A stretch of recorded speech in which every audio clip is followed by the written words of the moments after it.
Welcome to the Deep Dive.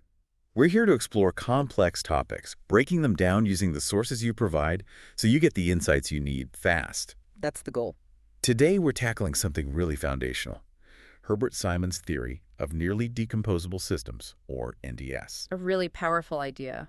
And our listeners shared a great source, The Architecture of Resilience, which digs into Simon's work, connects it to your standard systems model, and even brings in LabVIEW W as an example. Yeah, it ties together quite a few threads, which is useful. So our mission today is to unpack NDS, really get under the hood, so you can understand how complex stuff works without, feeling totally overwhelmed. Exactly. And Simon's NDS is, I think, a key tool for that. It helps you see the structure within complexity, how systems manage to be both stable and adaptable. Okay, let's dive in then. Yeah. Herbert Simon, who was he, and what's the big idea behind nearly decomposable systems? Right. Well, Herbert Simon was, frankly, a polymath, Nobel Prize winner, worked across cognitive science, economics, AI, just a massive figure. Yeah. And back in 1962, he published this paper, The Architecture of Complexity. That's where he introduced NDS. And the core idea. The core idea is that complexity, the kind we see in the real world, tends to organize itself hierarchically into these nearly decomposable structures, Winnie. meaning systems are often made of subsystems. And the crucial bit is that interactions within a subsystem are much, much stronger and more frequent than interactions between different subsystems. Okay. So it's like nested boxes, and things inside one box interact a lot, but they only occasionally interact with things in other boxes. That's a good way to put it. Simon used this analogy of a building, specifically temperature. Right, the source mentioned that. Yeah, think Yeah. about the air in one room or even one cubicle. The molecules are bouncing off each other constantly, right? So the temperature evens out really quickly within that space. Strong, frequent interactions. Makes sense. But the heat moving between that room and the one next door through the wall, that's a much slower process, weaker interaction. Got it. Strong inside, weak between. But why nearly decomposable? Why not just decomposable? That word seems important. Oh, it's absolutely critical, because if they were fully decomposable, they wouldn't be a system at all. They'd just be separate things. Exactly. Like, Yeah. a pile of bricks isn't a house. It's those weaker interactions between the subsystems that actually hold the whole thing together. They provide the integration, the coordination. So the weak links are essential for the system to function as a system, and maybe for emergent properties. Precisely. That's where the overall system behavior comes from. It creates this really interesting trade-off. The strong internal links give you specialization, stability within the part. The weak external links give you overall coherence and resilience, but without making everything so tightly coupled that one little failure brings the whole thing crashing down. So subsystems can kind of do their own thing, adapt locally. Without wrecking the whole system, yes. But they still get feedback and influence from the larger system over time because of those weaker links. It balances specialization and integration. Okay, that trade-off makes a lot of sense. So how does this structure affect behavior over time? The source mentions short-run independence and long-run aggregate dependence. Right. So in the short run, because those internal interactions are dominant, a subsystem basically runs according to its own rules. It seems independent. Like the temperature in that single office. Exactly. But over the longer run, the effects of those weaker interactions, the ones connecting it to other subsystems, start to add up. They accumulate. So the long-term behavior of any one part does end up depending on the state of the other parts and the system as a whole. That's the aggregate dependence. The whole system state gradually influences the parts. Okay, like maybe different departments in a company. Short term, they focus on their own tasks. But long term, the company's overall success or failure affects them all. That's a very good analogy, yes. And Simon didn't just describe this structure, he also asked why it's so common. The watchmaker parable. Hora and Tempus. Exactly. It's such a neat illustration. You've got Tempus, who builds his watch piece by tiny piece, one long sequence. And if the phone rings, Poof, the whole thing falls apart and he's back to square one. right, painful. Then you have Hora. She builds her watches using stable subassemblies.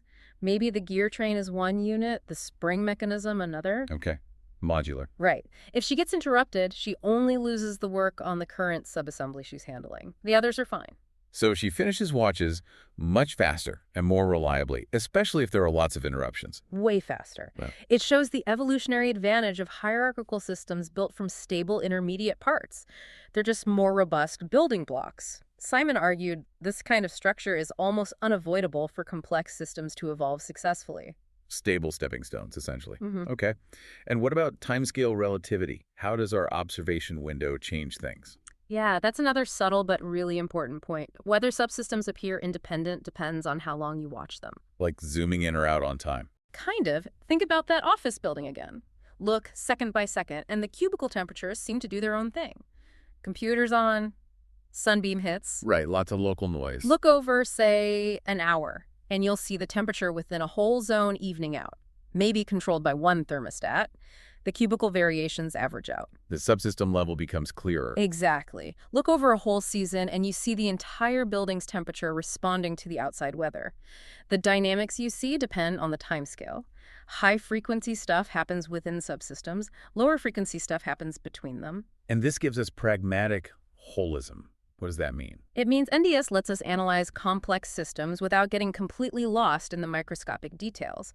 We can choose the level and the timescale that's relevant to our question. So you don't have to model every single molecule's interaction to understand the building's heating system. Precisely. You can focus on the room-level interactions or the building-level interactions, depending on what you need to know. It's a way to be holistic without being overwhelmed. That's incredibly useful, actually. Okay, so NDS isn't just its own thing. It connects to broader ideas in systems thinking, right? Like general systems theory. Absolutely. There's a lot of resonance with GST Bertalanffy's ideas about holism, hierarchy, open systems. NDS gives a more concrete structural mechanism for some of those concepts. And just general systems thinking. Yeah, NDS provides a practical method. It helps you see the big picture by showing you how to break down the complexity, how to abstract away some detail by focusing on these subsystems. What about complexity theory? That seems like a natural fit. It's foundational, really. Yeah. NDS helps explain how you get complex emergent behavior. That hierarchical structure, the specific pattern of strong and weak links, seems to be a key enabler for complexity itself. And the source mentioned related ideas like modularity, evolution. Well, modularity is basically what NDS describes structurally, right? Yeah. These nearly decomposable subsystems are modules. Okay. And we saw with the watchmakers how modularity fuels evolution and adaptation. It allows for recombination, local tweaking without global disaster. Right. It also helps with causal modeling. You can sometimes treat a whole subsystem as a single variable when looking at the bigger picture. And network science today.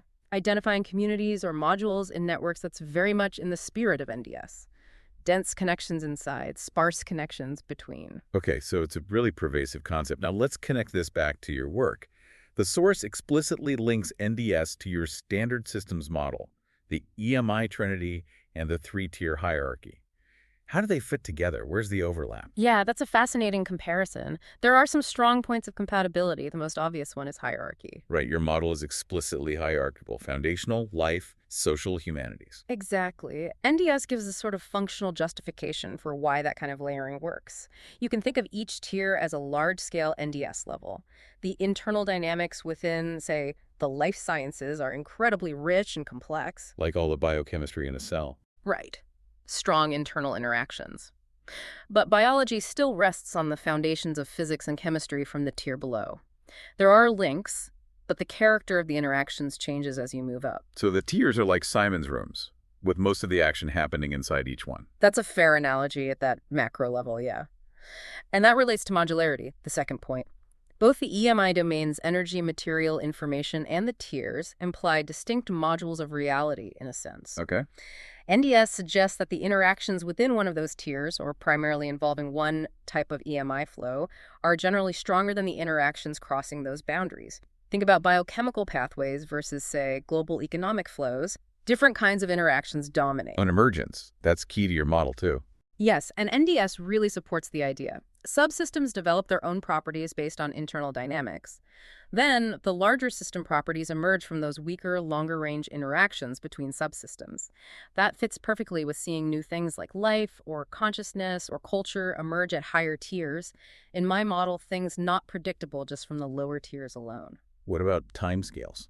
Yeah. NDS makes that explicit. Right. My model implies different timescales. Physical processes can be incredibly fast, social changes incredibly slow. NDS provides a clearer framework for thinking about how these different levels, operating at different speeds, influence each other over time. Okay, the alignment seems pretty strong. But the source also highlighted some points for deeper reflection, nuances or potential differences. Yes, and those are important. It's not a perfect one-to-one mapping. For instance, where does the hierarchy come from? How do you mean? Well, my model presents EMI and the tiers as perhaps fundamental categories of reality. Simon often emphasizes hierarchy as something that evolves because it's efficient and robust. So is EMI inherently modular, or is NDS hierarchy built using EMI as ingredients? Exactly. It's a subtle distinction about the origin and nature of that structure. Are the fundamental building blocks already NDS-like, or does NDS emerge as an organizing principle later? Good question. Interesting. And what about those weak couplings between your tiers? NDS stresses their importance over the long run. My model could probably do more to articulate exactly how Tier 1, physics, chemistry, influences Tier 3, social sciences. Right. Are they just constraints or enabling factors, information flows? All of the above, likely. NDS pushes us to think more carefully about the specific nature of those inter-tier dependencies. They're weak, perhaps, but crucial. And then there's choice. Your Tier 3 includes human choice, agency. Simon's original NDS doesn't really focus on that, does it? Not explicitly, no. It's often explained via evolution, efficiency, more mechanistic processes. So how does conscious human choice interact with these NDS principles in societies or organizations? Can we design systems to be more or less decomposable on purpose? And what happens when we do? That's a huge question where NDS meets social science and design thinking. Finally, the source mentions reductionism. A potential worry with models like EMI is focusing too much on the base elements. Right, and NDS offers that pragmatic holism we talked about. It shows how you can analyze parts without losing the whole, precisely because the subsystems have a degree of independence. So NDS helps explain how higher-level properties can exist and not just be shadows of the lower levels. Exactly. It helps justify focusing on emergent phenomena at each tier. The challenge is always using EMI to unify, but not to improperly reduce or ignore what's genuinely new at higher levels. NDS provides a structural basis for that balance. Okay, this is giving me a much clearer picture of both NDS and how it relates to your framework. Now let's bring this down to earth a bit. The source uses LabVW as a practical example. How does a programming environment like that actually show NDS? LabVW. Yeah, it's a fantastic, almost tangible illustration because the way you build programs in LabVW inherently follows NDS principles. How so? You use these graphical blocks, right? Sub-VIs. Exactly, sub-VIs.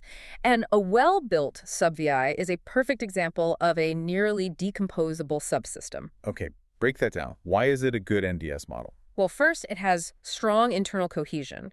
The graphical code inside the sub-VI is all focused on doing one specific job, reading a sensor, calculating a value, controlling a motor. Makes sense. Focused task. Second, it has weak external coupling. A sub-VI can only interact with the rest of the program through its connector pane, specific input and output terminals you define.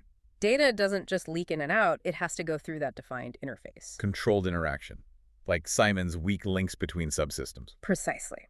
And this leads to short-run independence. You can often write and test a sub-VI by itself without needing the whole rest of the program running. Handy for development. Very. But the overall program's behavior, the long-run aggregate dependence, emerges from how you wire these sub-VIs together, how data flows between them over time. So each sub-VI is a module, does its job, interacts in controlled ways. Sounds very NDS. It really is. And complex LabVIEW applications are almost always hierarchical.